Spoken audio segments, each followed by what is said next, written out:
Meu nome é Marcelo Zarski e você está no Bico do Corvo.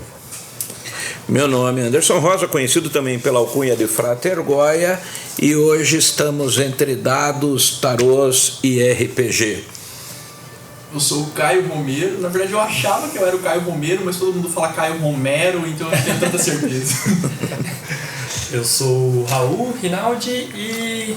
Pô, eu sou péssimo em frase de efeito, gente. Isso aí ficou bom, a minha mão tá suando aqui. Pô, falou frase de efeito, eu tô tipo suando. Ele é o cara que desenha. Eu sou bom em desenhar, gente, só isso. Podia ser, diga seu nome e mostra um desenho. Muito bom.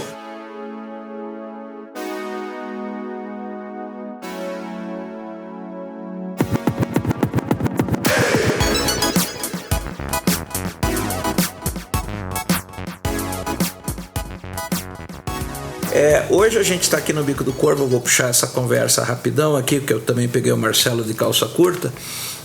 Nós estamos prestigiando um evento chamado Oxilab, aqui em Campo Mourão, e justamente o Caio e o Raul vieram para fazer uma fala sobre RPG, financiamento coletivo, etc. E a gente queria conhecer um pouco mais do trabalho deles.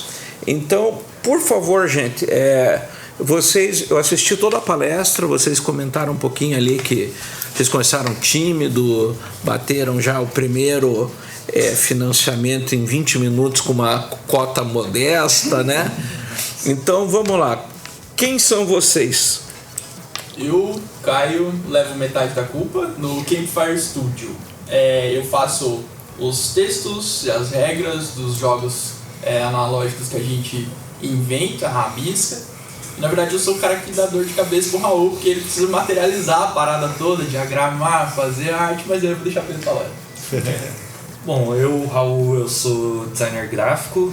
O Caio é quem me dá essa dor de cabeça, e como vocês puderam ver, né, eu sou péssimo em falar e também sou péssimo em escrever. Então, tipo, eu basicamente desenho e diagramo os materiais da Campfire.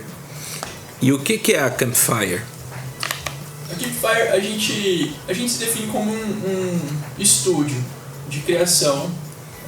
Até rola, uma galera fala, vocês são editoras, vocês não são, mas eu acho que a intenção sempre foi, a união foi pra, vamos fazer uns joguinhos, eu escrevo alguns jogos, você ilustra, manda bem, diagrama, vamos tentar fazer alguma coisa junto? Vamos, e aí surgiu a ideia do Campfire Studio. Então, a gente literalmente divide a culpa mesmo por tudo que acontece no Campfire. É um trampo paralelo hoje pra gente, cada um tem, eu tenho meu trampo, o Raul tem o dele, mas o Campfire é meio que uma válvula de escape, assim, pra manter a criatividade em dia e, pra criar jogos narrativos. Esse é meio que o foco, assim, são experiências narrativas. Então tem um pezinho no RPG, mas não só, a gente acaba brincando às vezes com alguns jogos que fogem um pouquinho da ideia de RPG, mas sempre tem um quê narrativo, tem um quê de uma historinha ali que está sendo criada em jogo. Eu acho que é meio que isso. E para quem está ouvindo, né, assim, a Campfire, vocês são de Maringá, né? O estúdio é de lá, no caso, seria. Para quem assim chegou aqui, e o que seriam jogos analógicos que você trabalha, por exemplo? O que você colocou ali, né? Qual que é a diferença de um jogo analógico, vamos dizer assim, do que vocês, dos tipos de jogos que vocês trabalham, para um outro estúdio de outros tipos de jogos de game? Ou talvez a diferença do jogo analógico do RPG, por exemplo? Exatamente. Eu acho que o RPG é um jogo analógico se tu considera o RPG de mesa, né? Tipo, ele é um jogo analógico, não é um jogo digital. Acho que é essa a diferenciação. Quando a gente fala de jogo analógico, a vibe é meio que essa. É um jogo que tu vai precisar provavelmente de dado, carta, de papel, lápis. Então, tipo, é literalmente analógico, sabe? Mas eu acho que são jogos analógicos narrativos, que daí, tipo, tu constrói uma narrativa, tu tem uma interpretação de personagem ali. Então dá pra dizer que o RPG de mesa é um jogo analógico. A gente às vezes foge um pouquinho do escopo do RPG, mas a gente ainda fica dentro do conceito de jogo analógico. Você estava comentando na palestra que vocês, por exemplo, que o RPG tem aquela imagem do o mestre de RPG, o cara que constrói toda a história, né, conduz o fio da meada, né? E isso em vocês, se eu comprar o livro, eu não preciso do mestre do jogo. O próprio livro vai mestrar para mim, é isso? Vai ajudar a construir a narrativa? Ou eu preciso juntar a galera? Aí que tá. A maioria dos jogos que a gente faz, aí vou tomar o Inferno como exemplo, que é um primeiro jogo que a gente fez financiamento coletivo e tal. A maioria dos jogos que a gente faz, incluindo o Inferno, eles fogem dessa proposta de divisão de papéis que o RPG tradicional traz. Tu tem um mestre, os outros são jogadores, cada um interpretando um personagem. Ele pode ser jogado assim? Pode, mas não necessariamente. O jogo ele traz recursos nas regras para você jogar sem a presença de um mestre. Então, tipo, cada jogador pode interpretar um personagem e todo mundo junto vai construir uma história. Perguntas que você faria para um mestre de jogo, você vai fazer para o próprio jogo. E aí no jogo eu trago regras para você fazer rolagem de dados, para obter respostas, para você fazer rolagem de dados. Para orientar a sequência. Mas não só sequência naquela vibe de livro-jogo. Porque às vezes quando você pensa, a RPG é para jogar sozinho. Porque o Inferno também tem essa possibilidade. Você pode jogar sozinho. Eu tô pensando no livro-jogo. No livro-jogo você tem sequências de fatos, você toma decisões e vai para páginas específicas. O RPG solo, ele é uma outra categoria. Ele é uma vibe, tu vai jogar literalmente RPG sozinho. Quando tu pergunta se você faria para o mestre, você vai ter regras num RPG solo que tu vai rolar dados e você vai obter respostas ali. Sim, não, ou respostas mais gradativas e tal, ou até mesmo rolagem de dados que vão te inspirar a definir coisas numa cena. É muito comum em RPG solo você rolar dados em tabelas de ações, tabelas de temas, e aí você define meio que uma cena, essa cena na taverna aqui, o que está acontecendo aqui? Tu rola uns dados lá e aí, dependendo do sistema de regras que o jogo traz, ele te dá lá um verbo e um substantivo, aí, criar confusão.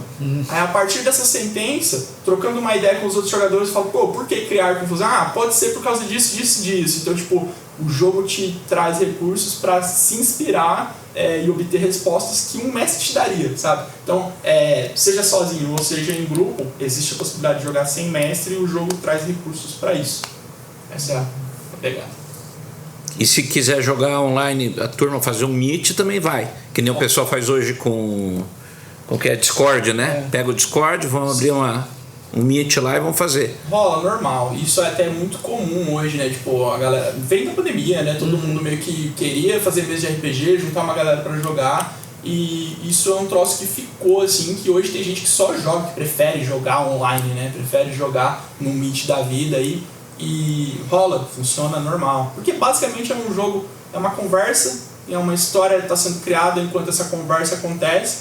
E aí dados são rolados em momentos específicos, cartas são puxadas para gerar ideias. Mas assim, isso hoje você tem um monte de recurso para fazer isso online de boa. E aí me diz uma coisa, como é que veio a ideia de um financiamento coletivo para vocês?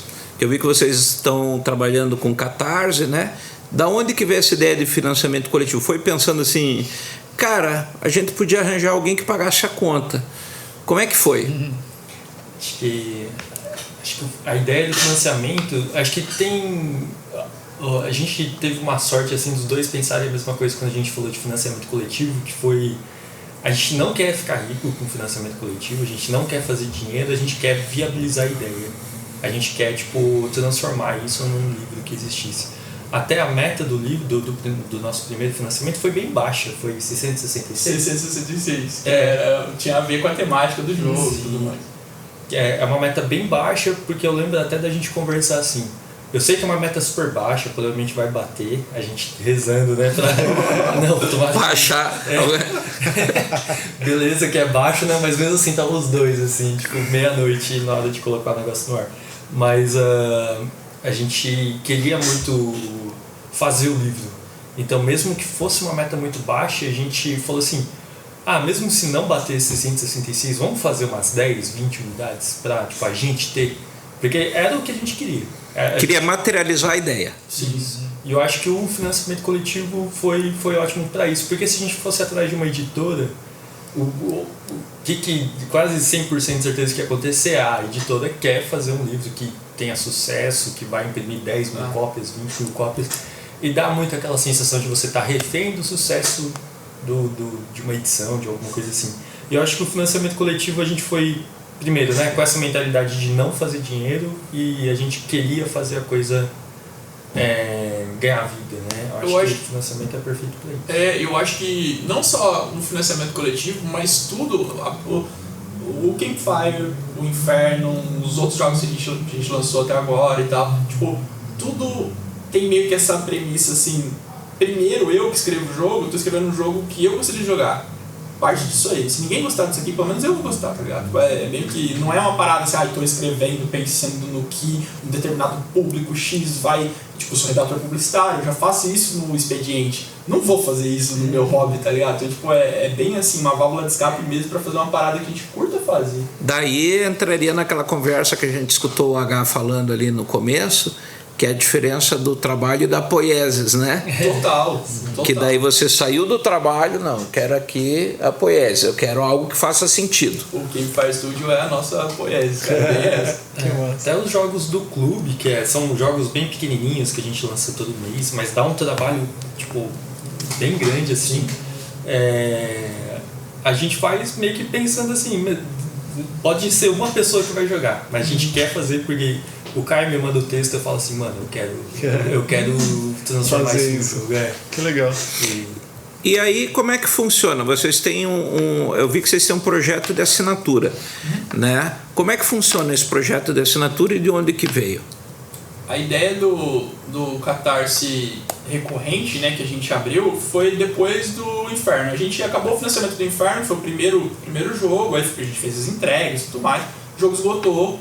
A gente não fez uma tiragem tão grande, mas a gente fez uma tiragem maior do que a demanda do financiamento e vendeu depois em evento. E quando o jogo esgotou, a gente falou, e aí?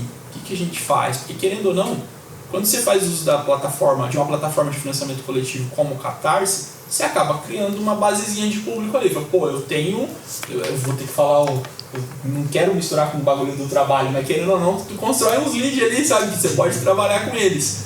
E aí a gente falou, pô, vamos continuar fazendo alguma coisa. E aí o financiamento coletivo recorrente veio disso. Vamos continuar fazendo joguinho todo mês, fazer jogos menores e vamos dar um jeito de fazer isso virar uma possibilidade da galera apoiar. Então, não estamos ficando rico com o clube, a grana que entra, ela é pequena, assim, é algo... Só que faz uma diferencinha. Por exemplo, a gente vai num evento grande uma vez por ano.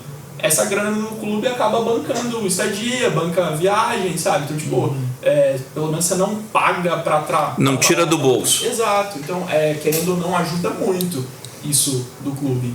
Não foi na intenção de criar um caixa nem nada, mas assim, de ter uma motivação ali. Você tá vendo que tem uma galera apoiando e tal. Hoje a gente tá, sei lá, com umas 90 pessoas apoiando, mais ou menos assim. Aí esse número... Ele sobe, desce. Ele oscila, né? Oscila bastante. Porque no dia que a gente lança joguinho no mês, aí entra lá 10 apoiadores, sabe? Aí ele sobe. Você tem um Catarse também, eu vejo bem isso. Aí sobe, desce, sobe 4, desce 4. Sobe 6, desce 4. É isso. Né? Mas foi nessa, assim, da gente até se instigar a continuar produzindo, sabe? Tipo, não ficar ali refém de um jogo grande, sabe? Tá. Vocês conhecem uma coisa chamada teoria dos 1000 fãs? Não? Ouvi falar algo disso. Então, existe uma teoria, até anotei aqui, ó, chamada teoria dos 1000 fãs, que é o seguinte, o Raul falou né, dessa coisa de ficar refém do mercado, de não ter que estar refém da expectativa de uma editora, etc. E a grande questão é assim, essa teoria dos 1000 fãs diz assim, você tem que ter o teu público. E necessariamente não precisa ser um público de 1000 ou 100 fãs. Vocês fecharam, quanto que foi o primeiro financiamento? Com 300 pessoas, é isso, né? 300 e alguma coisa. Né? Então foi praticamente R$2 por pessoa, uma coisa assim, quase. Não. 370 pessoas para R$660. Não, mas a gente bateu os 666. Superou, ultrapassou. A gente fechou, eu acho que com 20 e poucos, eu acho. 20 e poucos mil, né? Acho que foi algo assim. Ótimo. Não, em 20 minutos a gente bateu os 666. Foi só pra... Só para isca. Mas a gente conseguiu, acho que beirou 30 mil o primeiro financiamento. Ótimo. E aí eles dizem isso, porque o que aí essa teoria diz, ela diz assim, você precisa ter por exemplo, hoje quanto vocês precisariam, não precisa nem falar em voz alta aqui, mas quanto que vocês precisariam, por exemplo, cada um de vocês, para sair do trabalho profano de vocês, né? Para que vocês não dependessem das 8 horas por dia para pagar a conta e ainda fazer poieses em vez de fazer trabalho, né? E aí você divide, isso aqui, se eu dividir por R$100, por exemplo, vou precisar, preciso de 100 pessoas, esse valor já dá 10 mil. Já fica interessante, né? E daí eles dizem isso, que aí você faz como vocês têm feito, que nem você falou ali, em torno de 80, 90 assinantes mensais, que esse pessoal cobre o teu custo, daí você trabalha para eles, a tua demanda é esse grupo, né? E aí o segredo, eles falam, né, dessa teoria, que o segredo é você conseguir também se renovar, porque tem essa sazonalidade de sobe e desce, né? Mas vocês já pensaram nisso? Que tamanho de base a gente precisa para largar tudo e viver disso? A gente é muito bonzinho, eu acho. Porque todo o financiamento, tudo que a gente fez, assim, até quando recentemente uma editora veio falar com a gente, é engraçado porque a gente sempre para e fala assim, antes de começar qualquer coisa, até tipo nesse papo com a editora, nesse último papo com a editora eu lembro de chamar o cara depois e falar assim, vamos conversar, vamos. Fala assim, mano, eu não aceito nada se a gente não for fazer, porque assim, a ideia era fazer algo extremamente bem produzido e tal. E isso me preocupou muito. Aí eu fui falar com o cara e falei assim, eu não topo fazer se não for o mais acessível possível. Tipo, o clube a gente cobra tipo um valor irrisório, assim, pelo... Sim, é o mínimo do Catarse em qualquer clube de assinatura. Por isso que eu falo que a gente é bonzinho, bonzinho, vírgula, tonto, né? Assim, porque a gente, tipo... a gente tá preocupado, tipo, em entregar uma parada massa, extremamente acessível e tal. Mas eu acho que mas a gente nunca pensou nesse sentido, assim. Porque assim... Você foi falando, fiquei tipo, fazendo conta na minha cabeça, tipo... vou chegar em casa, editar lá o projeto do Catarse, não, brincadeira. Mas essa coisa o acessível, que na fala do Raul, é um troço muito presente em tudo que a gente faz, até em questão, quando eu estou pensando nas regras de um jogo. Eu prefiro usar dados de 6 lados, que a pessoa vai encontrar em qualquer lugar, sabe? Tipo, eu prefiro usar um baralho, eu gosto muito de usar baralho nas regras. Tem vários jogos nossos que usam baralho comum. Tipo, tu tem um baralho, tem um dado... Em vez de usar um D20, você pega um baralho e já resolveu. Exato. Então, tipo, tem muita coisa que a gente vai pra essa vibe. E, tipo, o Inferno, se você pegar ele, a última versão, ele tem um hot stamp dourado na capa, ele é um livro bonito, capa dura, com a laminação do soft touch e tal, é gostosinho de pegar, mas assim, o preço dele é um preço bem ok para comprar no financiamento e tal, e depois também.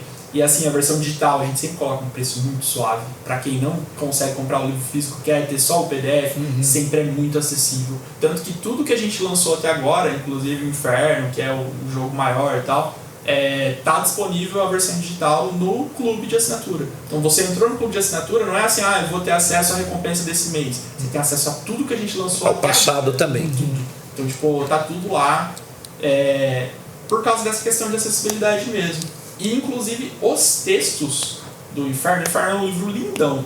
Só que os textos, as regras para você jogar, tá de graça no nosso Insta, no link da bio. Você entra lá e tipo, você quer jogar Inferno, você quer, tipo, beleza. Quer usar nossas regras? Tá lá, entendeu? Aí tem umas diretrizinhas, se for fazer material derivado e tudo mais, conteúdo derivado. Você segue aquele copyleft? Cara, a gente criou, a gente chama de sacra licença. A gente criou uma licença, algumas diretrizes pra galera seguir e pra que a gente compartilhe esses conteúdos, se o pessoal fizer, sabe? Então, tipo, é bem de boa. Inclusive tem bastante coisinha. O pessoal fez, mandou pra gente, a gente disponibiliza junto com os conteúdos gratuitos. Tipo uns fanfic, assim. Bastante coisa derivada, assim. A galera às vezes cria umas regras, sabe? Então é bem maneiro. E vocês também foram, digamos assim, assediados por editora estrangeira para lançar o material de vocês lá, né? Como é que funcionou isso, rapidão? Quer falar? Eu acho que a gente, na semana que eu e o Caio a gente estava conversando de publicar o Inferno em inglês, né? A gente estava procurando plataforma, a gente estava procurando... A gente faz impresso, a gente só publica o PDF online e tal. E zero experiência, assim, com esse tipo de publicação lá fora, assim. A gente estava procurando, tipo, onde que dá pra gente colocar o PDF e não precisar cobrar caro e tal, nem nada do tipo. E nessa mesma semana, um casal de brasileiros, eles entraram em contato com a gente porque eles compraram um livro no evento, não falaram, né, que eles eram de uma editora e tal. E eles falaram assim, vocês não querem publicar? Eles explicaram todo de como funciona, quais são as peculiaridades do mercado de lá. E nessa primeira chamada mesmo que eles falaram assim, qual que é a diferença do mercado brasileiro, a gente falou assim, a gente ia ter que estudar muito para conseguir publicar isso nos Estados Unidos, lá fora, né? E eles explicando, tipo, por que americano vai ter dificuldade em entender a regra, por que o mercado europeu é um mercado mais bacana, porque ele entende melhor a temática, ele entende melhor as regras, ele consegue abstrair melhor a temática. Saber, né, tipo, como produzir isso em outros lugares para ter um custo de produção mais baixo, custo para questão de colocar em loja de livros, em tipo, distribuição, né? Questão de encargo de distribuição, que é algo que pega muito lá.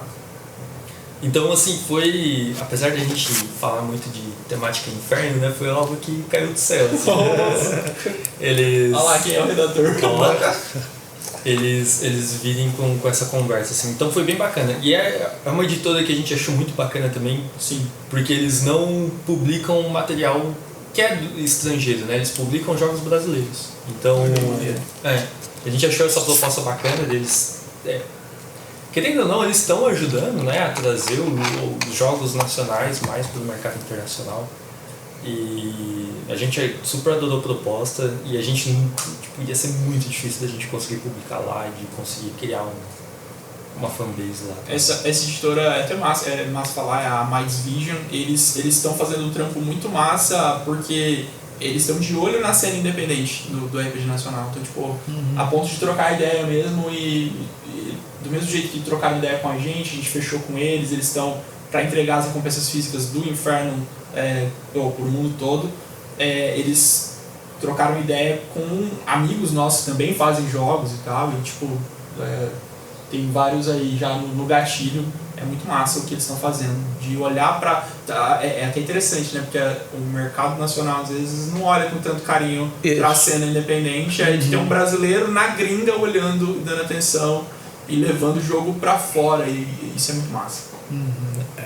Deixa eu fazer uma última pergunta, porque daqui a pouco o Marcelo também vai tocar, e uma pergunta para a gente fechar aqui e aproveitar e deixar aberto para a gente fazer um episódio maior de 2 horas com vocês no podcast. Mas assim, vocês dois levantaram uma bola importantíssima, da qual a gente também sempre pensa muito: acessibilidade. Essa ideia de acessibilidade veio da dificuldade de vocês pessoal em adquirir coisas, por exemplo, assim, cara, eu sempre me fudi para ter um tênis e, porra, velho, às vezes tinha um tênis legal, mas custava o olho da cara e não tinha como. E aí eu pensei que nem Scarlett O'Hara, nunca mais passarei fome e vou, né? Ou é uma questão assim de tipo, não, eu nunca passei por dificuldade, mas hoje, com a formação que eu tenho, eu enxergo a importância de ter uma consciência social, né? Que os negócios não podem ser focados apenas em dinheiro, né? Como é que fica isso com vocês? O que você tem pra dizer sobre isso? Pô, sendo bem sincero, eu acho que quando a gente foi... Eu acho que eu não tinha tanto essa cabeça. É assim, né? Pra falar a respeito de mercado nacional de jogos e RPG, eu acho que hoje em dia existe uma glamorização muito grande em cima de alguns jogos, assim.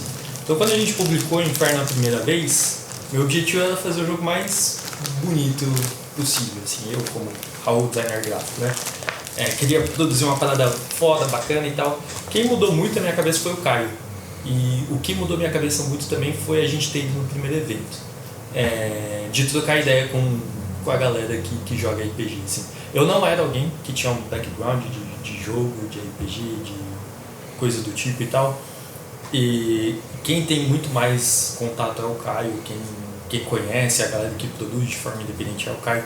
Quando eu conheci as pessoas, pra mim mudou muito a cabeça. Tipo assim, tanto de quem produz, da própria galera independente, de galera que tipo vai no evento e produz, tipo, no formato de fanzine mesmo, e coloca e disponibiliza as coisas lá.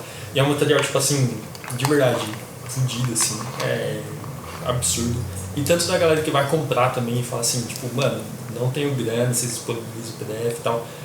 Porque na minha cabeça era, tipo, ser bem sincero, eu queria fazer um jogo bonito. Mas tendo contato com o público, isso mudou muito, muito minha cabeça, assim, tipo, acho que foi essencial, e especialmente com quem também produz, com quem também faz e não tem grana pra tipo, contratar um designer, correr atrás de tangibilizar isso e faz do jeito que dá, tipo, usa o xerox da própria empresa de montar aquilo e tal, e que corre atrás de fazer a quantidade de unidade possível, de vai em evento e distribui pra galera e tal, e tá produzindo parada, tipo, muito foda, assim, é muito foda, assim, é muito, muito bacana, assim. Mudou muito minha cabeça. Eu acho que é meio que isso, assim, eu concordo com o que o Raul falou. E quando você tem um contato, é muito louco, porque quando a gente pensou em fazer o jogo e tal, a gente não pensou no público. Eu de verdade estava fazendo um jogo pra mim, que eu esperava que talvez mais pessoas curtissem, sabe? E sabia que ia ser um jogo bonito e tal, não é brabo. E é muito louco quando você tem um contato com alguém, manda mensagem, manda foto da mesa de jogo e uma galera jogando, o pessoal manda mensagem falando de relato de sessão, pô, joguei, achei animal e tal. É muito massa isso. Então seria extremamente ruim se eu limitasse isso porque o meu livro custa caro, ou porque, sei lá, eu preciso de um troço que eu não acho para poder jogar esse jogo, ter uma experiência, sei lá, a experiência não vai ser a mesma do que quem pode pagar mais, entendeu? Isso eu acho zoado, então tipo... elitizado, né? Sabe, eu quero que mais pessoas, por mais que inicialmente eu escrevi o jogo pra mim, eu sempre penso nisso, mas é muito massa você ver mais pessoas tendo contato com o que você fez e curtindo aquilo, sabe? É bem da hora. Então limitar isso é algo que eu acho que se a gente puder evitar, até quando a gente puder evitar, vamos fazer, sabe? Pois é, então eu só desejo que vocês arrumem os 1000 fãs que ajudem, porque vocês têm conta para pagar, né? Tem uma vida aí para viver e tem que se sustentar para conseguir produzir isso aí, né? Então precisa dos 1000 fãs que ajudem vocês a também espalhar a palavra para quem não tem como retribuir de forma financeira, né? Sim. Que também tem isso, né? Às vezes, pô, eu sei que ele não tem grana, mas eu tenho, então eu faço para que ele possa ter. Também isso. Marcelo, quer falar alguma coisa? Cara, eu não tenho nada a dizer. Eu não consegui estar na palestra de vocês, eu cheguei depois. Eu tô conhecendo o trabalho de vocês agora, já tô curtindo pra caramba. E muito provavelmente vamos manter mais contato aí. Bom demais. Parabéns pelo trabalho, galera. Bom demais. Valeu. Muito legal. É isso aí. Fechamos, né? Fechamos, abrimos um episódio.